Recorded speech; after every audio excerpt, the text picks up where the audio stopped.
Hello दोस्तों, KP college के online classes में आपका स्वागत है। पिछले वीडियो में हम संज्ञानात्मक विकास के बारे में पढ़ चुके हैं और उस वीडियो में हमने जिन पियाजे का जो संज्ञानात्मक विकास था उसके बारे में पूरा पढ़ लिया है कि जिन पियाजे ने संज्ञानात्मक विकास के बारे में क्या बताया है, कौन से परिवर्तन होते हैं, किस किस टाइप की अवस्थाएं होती है। 4 अवस्थाएं पढ़ी थी और लास्ट में हमने संज्ञानात्मक विकास की जो सीमाएँ थी वो पढ़ी थी, कौन कौन सी कमियाँ हैं उसके बारे में पढ़ा था। आज की वीडियो में हम लोग पढ़ेंगे कि ये जो संज्ञानात्मक विकास हो रहा है उसकी विशेषताएँ कौन कौन सी होती है। संज्ञानात्मक विकास यानी ये भी एक तरीके का विकास है, तो जो विकास की विशेषताएं होती है वो भी इसी की विशेषताएं होगी जो हम इतने चैप्टर से पढ़ते आ रहे हैं, सेम ही है सब। ये जो संज्ञानात्मक विकास होता है ये स्थूल से सूक्ष्म की ओर होता है। इसका अर्थ ये है कि जो भी बालक होता है वो जो छोटी चीज़ें होती है जिसे हम देख सकते हैं उसको पहले सीखेगा और जिसे देख नहीं सकते उसको बाद में सीखता है। जैसे कोई छोटा बच्चा होता है वो सबसे पहले क्या करता है, जिसे देख सकते हैं यानी अपनी मम्मी को देख लेता है, तो जब भी अपनी मम्मी को देखेगा अपने हाथ पैर मारना प्रारंभ कर देता है। इसका अर्थ क्या है कि वो अपनी मम्मी को पहचानने लगा है, वो अपनी मम्मी को जानता है कि हाँ ये मेरी मम्मी है। ठीक है, मतलब ये देख रहा है, उसने मम्मी उसको देखा और उससे पता चल गया कि हाँ ये मेरी मम्मी है। तो ये क्या हो गया, उसने सबसे पहले छोटी बात सीखी, ये सीख लिया। फिर उसके बाद जब बालक बड़ा होता जाएगा, बड़ा होने के बाद अब वह सिर्फ अपनी मम्मी को देख के पता करेगा कि मम्मी खुश है नहीं है, सुखी है दुखी है, इसके बारे में पता करेगा। यानी वह उनके विचारों उनके भावों को पहचानना सीख लिया। पहले क्या करता था, ये भाव और विचार इनको हम देख नहीं सकते, तो ये कैसी चीज़ें होती है, अमूर्त चीज़ें होती है ये सभी। मूर्त और अमूर्त तो पता ही है, बताया हुआ है। मूर्त का अर्थ होता है जिसे हम देख सकते हैं और अमूर्त का अर्थ होता है जिसे हम नहीं देख सकते। तो सबसे पहले जो छोटा बच्चा होता है अपनी मम्मी को देखकर पहचान जाता है, यानी वो मूर्त चीज़ों के बारे में पहले सीखता है, यानी ये तो सिंपल चीज़ है तो इसने पहले सीख लिया। फिर उसके बाद बालक ने क्या किया, जब वो और बड़ा होता गया उसने से क्या देखा, अपनी मम्मी के इमोशंस को पहचानना सीख लिया, वह लोगों के इमोशंस को पहचानना सीख गया, यानी उसने अमूर्त चीज़ों को समझना प्रारंभ कर दिया। तो ये कौन सी चीज़ें होती है, सूक्ष्म चीज़ें होती है। तो ये जो संज्ञानात्मक विकास है यह स्थूल से सूक्ष्म की ओर होता है। फिर उसके बाद अगली विशेषता है कि सामान्य से विशिष्ट की ओर होता है। तो इसके अंतर्गत क्या आएगा, बालक छोटी चीज़ों को पहले सीखेगा, जो सिंपल चीज़ें होगी उनका ज्ञान पहले ले लेगा, लेकिन जो कठिन होगा उनको बाद में सीखेगा, क्योंकि स्टेप बाय स्टेप चढ़ा जाता है। कहीं भी एक साथ सारी सीढ़ियाँ नहीं चढ़ सकते, तो क्या करेंगे, एक एक सीढ़ी को चढ़ेंगे तभी हम लोग मंजिल तक पहुँच पाते हैं। तो उसी तरह पहले सामान्य सिंपल चीज़ों को सीखा जाता है, फिर उसके बाद विशिष्ट यानी कठिन चीज़ों को सीखा जाता है।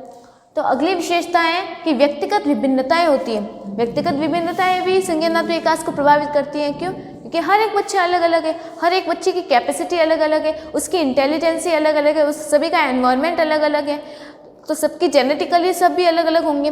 तो जब सब कुछ अलग अलग है तो उनका विकास एक तरीके से कैसे होगा, तो किसी का संज्ञानात्मक विकास पहले होगा, किसी में ज्ञान ज़्यादा होगा, किसी में ज्ञान कम होगा, किसी का जो संज्ञानात्मक विकास है वो धीरे होगा, किसी का एवरेज होगा। तो ये सभी क्या है, उसकी जो विभिन्नता की व्यक्तिगत विभिन्नता के आधार पर भी संज्ञानात्मक विकास प्रभावित हो रहा है। फिर उसके बाद है शिक्षण एवं निर्देशन पर भी निर्भर करता है। कौन, संज्ञानात्मक विकास, यानी सही समय पर अगर बच्चों को गाइडेंस नहीं दिया जाए तो उनका जो इंटेलिजेंसी होती है वो भी वेस्ट हो जाती है ना। अगर मतलब सही टाइम पे बच्चों को सिखाया नहीं जाए, उन्हें गाइडेंस नहीं दिया जाए तो क्या होगा, उनका संज्ञानात्मक विकास या फिर कोई भी विकास कम हो जाएगा। क्योंकि ये जो विकास होते हैं ये शिक्षण और निर्देशन पर निर्भर करते हैं, यानी उन्हें किस तरीके से सिखाया जा रहा है, किस समय सिखाया जा रहा है, टीचिंग मेथड कैसा है, उन सभी पर डिपेंड करता है। फिर उसके बाद है संज्ञानात्मक विकास से विगत एवं वर्तमान अनुभवों को योगी। विगत का अर्थ होता है पास्ट और वर्तमान प्रेजेंट। अब ये कैसे होगा, इन दोनों का जोड़ कैसे होगा, तो संज्ञानात्मक विकास क्या होता है, ज्ञान होता है, और ज्ञान को कब सीखेंगे, पास्ट में सीखा होगा तो वो भी ज्ञान ही है, उसका नॉलेज है हमें, और अभी जो सीख रहे हैं उसका भी ज्ञान है। तो ये सब क्या हो गया, तो मतलब जो पास्ट में सीखा है उसका ज्ञान, और अभी जो है जो हम सीख रहे हैं वर्तमान में कर रहे हैं उन सभी क्रियाओं से हमें ज्ञान प्राप्त हो रहा है, और ज्ञान ही क्या है, संज्ञान है। और फ्यूचर का तो अभी कैसे होगा, फ्यूचर का इसमें कैसे आएगा, फ्यूचर का जब हम सोचेंगे तभी का पास्ट हो जाएगा, वो फ्यूचर वाला उस टाइम प्रेजेंट हो जाएगा। तो संज्ञानात्मक विकास क्या होता है, पास्ट और प्रेजेंट का योग होता है, कि पास्ट और प्रेजेंट पे हमें जो भी ज्ञान प्राप्त हो रहा है वो सभी क्या है, संज्ञानात्मक विकास है। तो ये सभी थी संज्ञानात्मक विकास की विशेषताएं कि संज्ञानात्मक विकास किस तरीके से होना चाहिए। फिर उसके बाद है बाल्यावस्था में संज्ञानात्मक विकास किस तरीके से होता है कि जब बच्चा बाल्यावस्था में होता है तो वह संज्ञानात्मक विकास होता है, तो वो कौन कौन सी क्रियाएं प्रदर्शित करता है। तो अगला टॉपिक है हमारा बाल्यावस्था में संज्ञानात्मक विकास।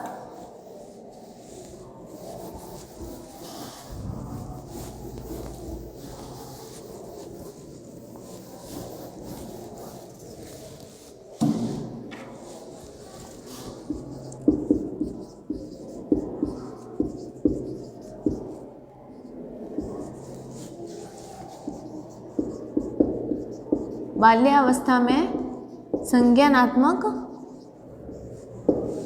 विकास, यानी जब बालक बाल्यावस्था में होता है तो वो कौन सा विकास प्रदर्शित करता है। तो सबसे पहले उसमें क्या होता है, क्रियात्मक विकास होगा। जिन प्याजे का जो विकास हम पढ़ रहे थे संज्ञानात्मक विकास का सिद्धांत, उसमें हमने देखा था छोटा बच्चा है, वातावरण के संपर्क में आया, उसने क्रियात्मक विकास किया, यानी क्रियाएं की, क्रिया के द्वारा वह सीखता गया। तो सबसे पहले जब बालक का संज्ञानात्मक विकास होता है तो उसमें क्रियात्मक विकास सबसे पहले होगा।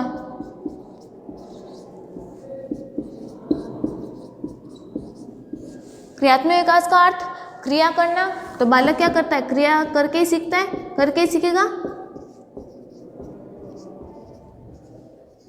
क्रिया करके सीखना। तो इससे क्या प्राप्त होगा, ज्ञान। और ज्ञान ही क्या है, संज्ञान, संज्ञानात्मक विकास है। फिर उसके बाद बालक में पढ़ने लिखने की योग्यता आ जाती है, ज्ञान प्राप्त होगा तो क्या करेगा, पढ़ाई में यूज करेगा, शिक्षा में योगदान।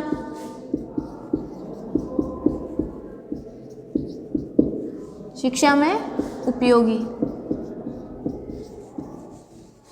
क्रिया करके सीखा, ज्ञान प्राप्त हुआ, फिर उस ज्ञान बुद्धि का यूज कहाँ पे करेगा, शिक्षा में यूज करेगा। फिर उसके बाद बालक किसमें आता है, प्रश्न अधिक पूछेगा, यानी जिज्ञासा की प्रवृत्ति बढ़ जाती है। बाल्यावस्था में बालक का में जब विकास होता है जाता है, संज्ञानात्मक विकास होगा, ज्ञान बढ़ रहा है तो अधिक प्रश्न पूछेगा, जिज्ञासा यानी प्रश्न पूछता है।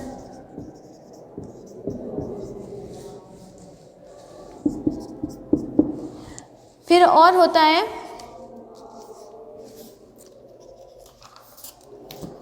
बालक में चिंतन की योग्यता आ जाती है, थिंकिंग करना प्रारंभ करता है, चिंतन की योग्यता और तर्क करने की योग्यता।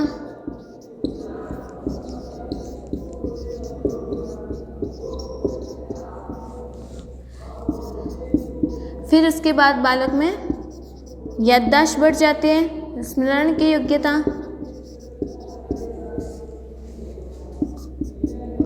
और इस समय मोस्ट इम्पॉर्टेंट इमेजिनेशन प्रारंभ हो जाती है।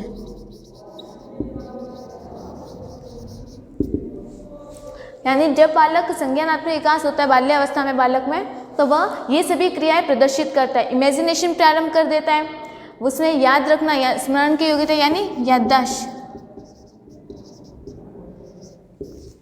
याददाश्त, तर्क करने की योग्यता, चिंतन यानी थिंकिंग एबिलिटी बढ़ जाती है, थिंकिंग एबिलिटी बढ़ गई, जिज्ञासा बढ़ जाती है, प्रश्न अधिक पूछता है यानी क्यूरियोसिटी बढ़ जाती है, क्यूरियोसिटी बढ़ जाती है, एजुकेशन में यूजफुल है।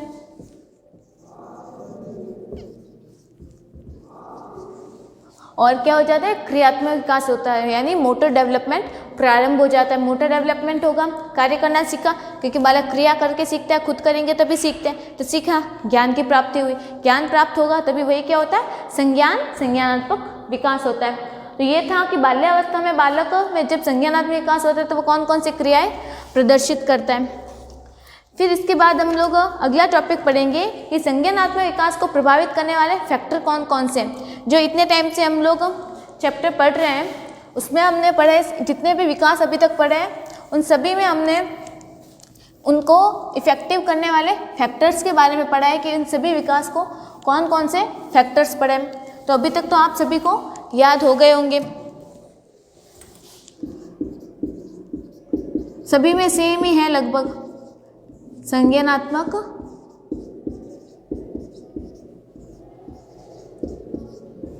विकास को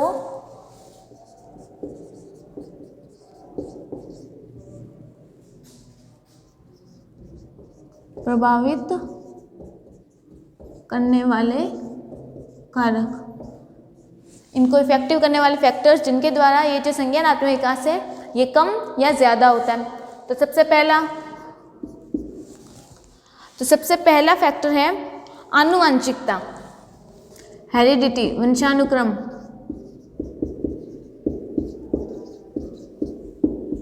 सबसे पहला कारक है आनुवंशिकता। आनुवंशिकता में देखते हैं संज्ञानात्मक विकास एक मानसिक एवं बौद्धिक विकास से जुड़ा हुआ होता है।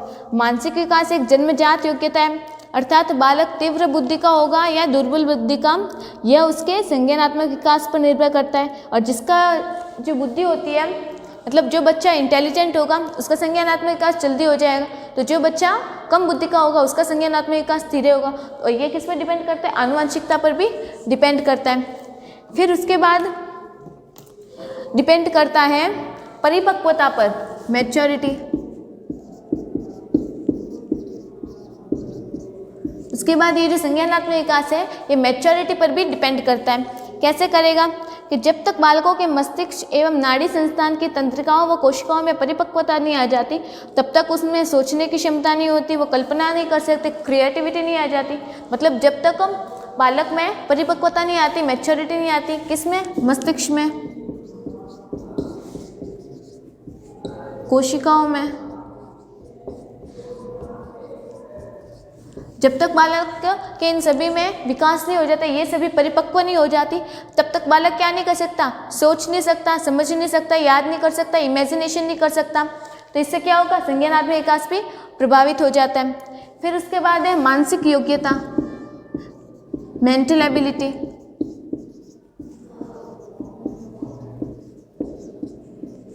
अब इसके अंतर्गत देखते हैं, जिन बालकों की मानसिक योग्यता अधिक होती है वे वस्तुओं को अधिक शीघ्रता से कर लेते हैं। उनकी जो सोचने की कैपेसिटी होती है, याद करने की कैपेसिटी होती है, थिंकिंग शक्ति होती है, क्रिएटिविटी होती है, वो भी अधिक होती है। तो ऐसे बालक जो होते हैं वो क्या करते हैं? किसी भी घटना को बहुत जल्दी से याद कर लेते हैं। मतलब जिन बालकों की थिंकिंग एबिलिटी यानी ये जो मानसिक योग्यता ज़्यादा होती है वो क्या करेंगे? किसी भी चीज़ को जल्दी याद कर लेंगे, देखते ही समझ जाएंगे, समझने की क्षमता रखते हैं, याद रख सकते हैं, इमेजिनेशन कर सकते हैं। तो वो बच्चे क्या करेंगे? किसी भी चीज़ को देखेंगे तो जल्दी कैच कर लेंगे, उनमें क्या होगा? वो जल्दी नॉलेज को गेन कर सकते हैं। तो जिन बालकों की मानसिक योग्यता ज़्यादा होती है तो संज्ञानात्मक विकास भी जल्दी हो जाएगा। फिर उसके बाद है सीखने के अवसर, सीखने के अवसर।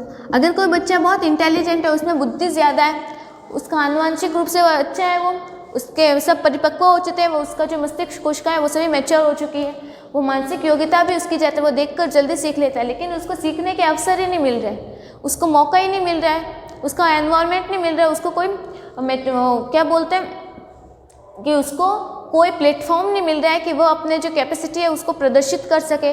तो क्या होगा? तो उसका जो संज्ञानात्मक विकास है वो कम हो जाएगा। यानी जब तक किसी बालक को सीखने के अवसर नहीं मिलेंगे, उसको मौका नहीं मिलेगा, उसको चांस नहीं मिलेगा, तब तक वो अपनी जो कैपेसिटी, अपनी जो एबिलिटी है वो किसी को दिखाएगा, कहाँ पे उसका यूज़ करेगा। इसके लिए क्या ज़रूरी है कि बालक में ये सभी चीज़ें होने के साथ साथ उसको अवसर भी मिलने चाहिए, उसको चांसेस मिलने चाहिए कि वह अपनी जो इंटेलिजेंसी है उसको प्रदर्शित कर सके। फिर उसके बाद अगला फैक्टर है शारीरिक स्वास्थ्य। अगर शारीरिक रूप से कमज़ोर होगा तो भी कुछ नहीं कर पाएगा। शारीरिक स्वास्थ्य।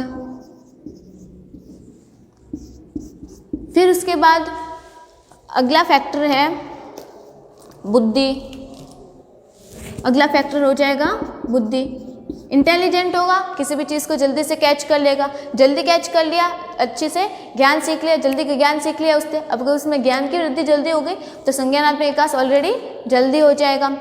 फिर इसके बाद वातावरण। अब इस वातावरण सभी आ गए, पारिवारिक, आर्थिक, सामाजिक, विद्यालय, ये सभी वातावरण आ गए। अब जैसा वातावरण होगा वैसा ही बालक होगा, क्योंकि बालक अनुकरण के द्वारा सीख रहे हैं। बालक के आसपास का वातावरण जैसा होगा बालक भी वही सीखेगा।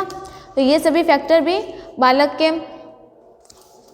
विकास को प्रभावित कर रहे हैं। तो इसी के साथ हमारा ये जो चैप्टर है संज्ञानात्मक विकास ये कंप्लीट हो गया। अब नए वीडियो में मिलेंगे नए चैप्टर के साथ, तब तक के लिए थैंक यू।